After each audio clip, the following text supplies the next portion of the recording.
3.5 वाटी पिठापासून आपल्या जवळपास 30 ते 35 इथे गुळपापड्या तयार झालेल्या आहे आणि तुम्ही बघू शकता रंग किती सुंदर रंग गुळपापडीला आलेला आहे।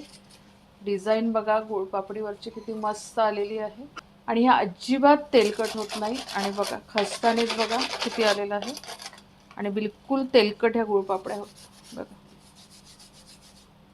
आणि ह्या बघा अजिबात वातड ह्या गुळपापड्या होत नाही आपल्या, मस्त अशा खुसखुशीत गुळपापड्या झालेल्या आणि तुम्ही बघू शकता ह्या इतक्या खुसखुशीत झालेल्या आहे की सहज एका बोटाने सुद्धा हे तुटतायत बघा। इतक्या खुसखुशीत ह्या होतात आणि अगदी संपेपर्यंत ह्या खुसखुशीत राहतात। नमस्कार, सुषमा हेल्दी रेसिपीज अँड सॅलडमध्ये सर्वांचे खूप खूप स्वागत। आणि आज आपण गुळपापड्या बनवणार आहोत। तर ह्या ज्या गुळपापड्या आहे ना त्या स्पेशली अक्षय तृतीयेला केल्या जातात विदर्भामध्ये। पण काय आहे आता मुलांना अशी सुट्टी लागते आणि त्यांना काहीतरी खायला लागतं, तर त्यासाठी पण ह्या खूप चांगल्या आहेत गुळपापड्या, किंवा तुमच्याकडे कोणी आलं तर तुम्ही त्यांनाही देऊ शकता। तर इतक्या चांगल्या ह्या गुळपापड्या तयार होतात आणि बरेचदा काय होतात की गुळपापड्या एकदम कडक होऊन जातात की जे जाताना तोडायला त्रास होते किंवा कधी वातड होतात। तर ते सगळं सोल्युशन जे आहे ते तुम्हाला व्हिडिओमध्ये पाहायला मिळणार आहे। खूप दिवसपर्यंत ह्या अगदी तशाच राहतात। त्यासाठी व्हिडिओ जे आहेत तुम्ही शेवटपर्यंत पहा। आपण रेसिपी बघणार आहोत, पण त्याआधी जर तुम्ही माझ्या चॅनलवरती नवीन असाल किंवा अजूनही माझं चॅनल सबस्क्राईब केलं नसेल तर प्लीज चॅनलला सबस्क्राईब करा। रेसिपी आवडली तर जास्तीत जास्त लाईक करा, शेअर करा, तसेच बेल आयकॉनला पण क्लिक करा जेणेकरून माझ्या नवीन व्हिडिओचे नोटिफिकेशन पहिल्यांदा तुम्हाला येतील। रेसिपीला एक लाईक नक्की द्या आणि चला पटकन रेसिपी पाहूया। गूळ पापड्या तयार करण्यासाठी मी इथे 1 कप गूळ घेतलेला आणि त्याच कपाने त्याच्यामध्ये पाणी घालून घेऊ। या गुळाला आपल्याला विरघळवून घ्यायचं आहे, तर त्यासाठी मी हा गंज गॅसवरती ठेवून देते आणि गूळ विरघळेपर्यंत आपण याला शिजवून घेऊ। एका परातीमध्ये मेजरिंग कपाने आपण 2 कप कणिक किंवा गव्हाचं पीठ घेऊन घेऊया। मी इथे सर्व जिन्नस याच कपाने मेजर करून घेणार आहे आणि हे दुसरा 1 कप बारीक रवा आहे, अगदी बारीक आहे, 0 नंबरचा रवा आहे। तुम्ही तुमच्याकडे जो अवेलेबल असेल तो घ्यायचा, पण तुमचा जर रवा जाडा असेल ना तर तो मिक्सरमधून फिरवून घ्यायचा थोडासा, मग वापरा। काय होतं ना की जाड्या रव्यामुळे एक तर टेक्स्चर चेंज होतं पापडीचं किंवा मुरायला तो बराच वेळ घेतो। अर्धा कप बेसन किंवा चण्याच्या डाळीचं पीठ, छोट्या चमच्याने पाव चमचा मीठ आणि त्याच चमच्याने 3 चमचे तीळ टाकून घेऊ आणि आपली गूळ पापडी छान खुसखुशीत होण्यासाठी आपण त्याच्यामध्ये मोहन घालून घेऊया। इथे मी तेलाचं मोहन घालते आहे, तर मी हे 3 टेबलस्पून इथे मोहन टाकून घेतलेलं। आता आपलं हे मोहन सगळीकडे व्यवस्थित लागायला पाहिजे, म्हणून आपण हे मिक्स करून घेऊ आणि अगदी चांगल्या पद्धतीने मिक्स करायचं। सगळी तुमचं चांगलं व्यवस्थित सगळीकडे लागल्या गेलं तर गूळ पापडी अगदी छान खुसखुशीत होते। आणि आपण अगदी नॉर्मल तेल घेतलेलं आहे, कडकडीत गरम वगैरे तेल केलेलं नाही आहे आपण। तुम्ही याच्याऐवजी तूप पण वापरू शकता। इथे मोहन पिठाला सगळीकडे व्यवस्थित लावून झालेलं आहे। सपोज तुम्ही जर पोहे खायच्या चमच्याने टाकत असाल तर 6 चमचे टाकून घ्यायचं, कारण आणि आपण चेक करूया। तर तुम्ही बघू शकता हे सगळं पीठ जे आहे अशी याची मुठ्ठी बांधल्या जाते, तर इथपर्यंत आपल्याला मोहन घालायचं आहे। पण आणि आपण आता याला भिजवून घेऊया। इथे आपला गूळ विरघळला आहे, तुम्ही बघू शकता। आता या पाण्याला आपण गाळून घेऊ।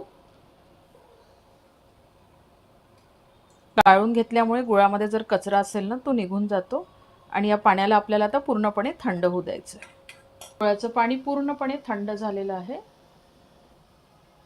आणि याच गुळाच्या पाण्याने आपल्याला हे पीठ भिजवून घ्यायचं आहे। आणि जे आहे ते थोडं थोडं घालायचं, एका वेळेस पाणी टाकायचं नाही। पीठ खूप सैल पण नको आणि खूप टाईट पण नको। आपण नॉर्मली पोळ्याला कसं भिजवतो ना तसं हे भिजवून घेऊ, कारण याच्यामध्ये आपण रवा घातला ना तर थोडंसं रवा मुरायला पण पाणी लागतं आणि गुळाचं पाणी आहे त्याच्यामुळे ते गोडसर असल्यामुळे असं थोडंसं कडकसर येऊन जातो, म्हणून थोडंसं ढिल्लस आपण हे भिजवून घेऊ, खूप जास्त नाही। पण हे पाणी उरलं ना तर तुम्ही दुसरीकडे याचा वापर करू शकता, शिऱ्यामध्ये वगैरे टाकू शकता हे पाणी।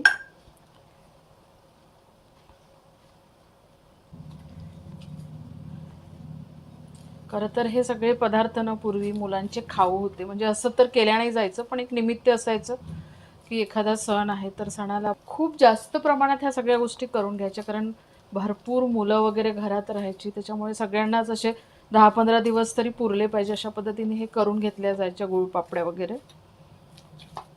हे पीठ भिजवून झालेलं आहे आणि बघा खूप सॉफ्ट पण नाही आणि खूप हार्ड पण नाही असं आपण हे भिजवून घेतलेला. आणि आता याच्यावरती झाकण ठेवून आपण हे अर्धा ते 1 तास मुरू देऊ, कारण रवा असल्यामुळे ना तो व्यवस्थित मुरला पाहिजे आपला. याला रेस्ट देऊन जवळपास 1 तास झालेला आहे. आपण हे थोडीशी मळून घेऊया, म्हणजे एकसारखी होऊन जाते ती. इथे मी हाताला थोडंसं तेल लावून घेतलेलं, अर्धा चमचा असेल, आणि हे सगळं तेल याला मी लावून घेते, म्हणजे काय होईल, कडक येणार नाही, सॉफ्ट राहील अशी. आणि बघू शकता अगदी परफेक्ट झालेली आहे ही. आता याच्यामधली ना थोडी थोडी कणिक घेऊन मी असे गोळे बनवून घेते, बघू शकता. आणि थोडंसं हातावरती असं गोल गोल करून आपण असे गोळे तयार करून घेते. इथे सर्व गोळे तयार करून झालेले आहे. आता याच्यामधून एक एक गोळा घ्यायचा, थोडंसं हातावरती गोल गोल करायचं त्याला, म्हणजे तो एकसारखा होईल. आणि इथे आपण हे घोळण घेतलेलं आहे, तर हे कणकेचंच घोळण आहे, म्हणजे गव्हाचं पीठ आहे.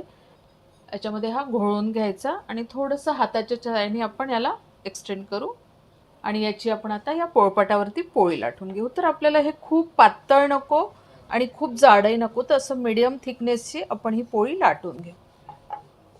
पहा, हे सहज लाटल्या जात आहे आपलं.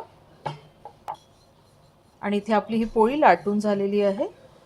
तर ही तुम्ही अशीही ठेवू शकता, पण एकसारख्या दिसायसाठी मी काय करते, ही एक प्लेट घेतली, ही प्लेट याच्यावरती ठेवून द्यायची आणि थोडंसं हिला आपण प्रेस करून घेऊ, म्हणजे आपल्या ह्या पुऱ्या ज्या आहे किंवा पापड्या एकसारख्या होईल. हे झाकण काढून घेऊया आणि हे बाजूच जे आहे ते काढून घेऊ. आणि तुम्ही बघू शकता अशी आपली छान एकसारखी ही पापडी तयार झालेली आहे. आणि हे बाजूचं जे निघते ना, हे बाजूला ठेवून द्यायचं. याच्या पण आपण पापड्या तयार करणार आहोत आणि मी तुम्हाला दाखवते याची थिकनेस जी आहे ते बघा. खूप पातळ पण नाही आणि खूप जाडी पण नाही, अशा पद्धतीने आपण ही तयार करून घेतलेली आहे. तर आता ही पापडी आहे, आपण पापडी तयार करतो आहे, आपण पुरी नाही करत आहे. त्याच्यामुळे आता ही पापडी फुलायला नको म्हणून मी थोडंसं याला असं हे करून घेते, काटे चमच्याच्या साहाय्याने ना थोडंसं, म्हणजे याच्यामधली इथे एअर बबल बाहेर पडायसाठी हे असे छिद्र याला करून घेते, म्हणजे ही आपली पापडी फुलणार नाही. दोन्ही बाजूनी मी हे असं करून घेते याला. आणि अशा पद्धतीने आपण आता सगळ्या गुळपापड्या तयार करून घेणार आहोत. इथे मी 6 ते 7 पापड्या लाटून घेतलेल्या आणि आता ह्या तळून घेते. नाहीतर काय होते ना, एकावर एक आपण ठेवल्या ना तर त्या मग चिपकतात. कढईमध्ये तेल टाकून घेतलेलं आहे आणि तेलाला गरम होऊ द्यायचं. सुरुवातीला मी जेवढ्या तळायच्या आहे ना तेवढ्या लाटून घेते, तर याच्यावरती थोडंसं हे डस्टिंग करून घेते, म्हणजे आपल्या गुळपापड्या चिपकणार नाही. आणि अशा ह्या लाटून लाटून या ताटावरती हे ठेवून देते. पण तेल गरम झालं की नाही त्याच्यासाठी चेक करूया. तर तुम्ही बघू शकता आपले बुडबुडे निघायला लागलेले आहे आणि ते वरती आलं आपलं, म्हणजे आपलं परफेक्ट तेल आहे. आपण आता तळून घेऊ. आता आपण हे पुऱ्या तळून घेऊ. तर या पुरीला याच्यामध्ये सोडून द्यायचं तेलामध्ये. थोडंसं झाऱ्याच्या साह्याने आपण याला प्रेस करू आणि तुम्ही बघू शकता आपण काटे चमच्याच्या साह्याने त्याला छिद्र पाडून घेतले. त्याच्यामुळे आपली पापडी जी आहे ती फुलली नाही आहे, नाहीतर ती पुरीसारखी फुलली असते. आता आपण दुसऱ्या बाजूनी करून घेऊ. थोडंसं असं प्रेस करून घ्यायचं याला, म्हणजे काय होते की सगळं व्यवस्थित ती तळल्या जाते. आणि खूप हाय फ्लेमवरती तळून नाही घ्यायची आपल्याला, नाहीतर काय होते पुरी पटकन तळल्या जाते आणि मग त्याच्यामध्ये जो खुसखुशीतपणा आहे तो येत नाही, किंवा ती सॉफ्ट राहून जाते आणि मग बाकीच्याही पुऱ्या त्याच्यामुळे सॉफ्ट होतात. मीडियम टू लो फ्लेमवरती आपल्याला हे तळून घ्यायचं आहे. त्या बाजूनी करत जायचं, म्हणजे ती व्यवस्थित सगळीकडे तळल्या जाते. आणि बघू शकता मस्त सोनेरी रंगावरती ही पापडी आपण तळून घेतलेली आहे आणि बबल्स बघा छोटे छोटे त्याच्यावरती आलेले आहे आणि मस्त अशी एक डिझाईन फॉर्म झालेली आहे. आणि आपण आता बाकीच्याही पापड्या अशाच पद्धतीने तळून घेऊ. तुम्हाला थोड्याशा लाईट पाहिजे असेल ना तर थोडंसं कमी वेळ तुम्ही तेलात ठेवून थोड्याशा लाईट रंगाच्या पण तळून घेऊ शकता, पण ह्या कशाने एकदम खस्ता होतात. आणि तुम्ही बघू शकता इथे आपल्या भरपूर अशा पापड्या तयार झालेल्या आहे. जवळपास 30 ते 35 इथे आपल्या पापड्या तयार झालेल्या आहे. आणि बघा तेलकट तर ही पापडी अजिबात होत नाही. आणि बघा किती खस्ता झालेली आहे ही पापडी. ह्या तुम्ही मस्त खुसखुशीत कुरकुरीत अशा गुळपापड्या नक्की ट्राय करा. आणि आवडल्या तर जास्तीत जास्त लाईक करा, शेअर करा आणि माझ्या चॅनलला सबस्क्राईब करा. परत भेटूया अशाच एका छानशा रेसिपीसोबत. तोपर्यंत धन्यवाद.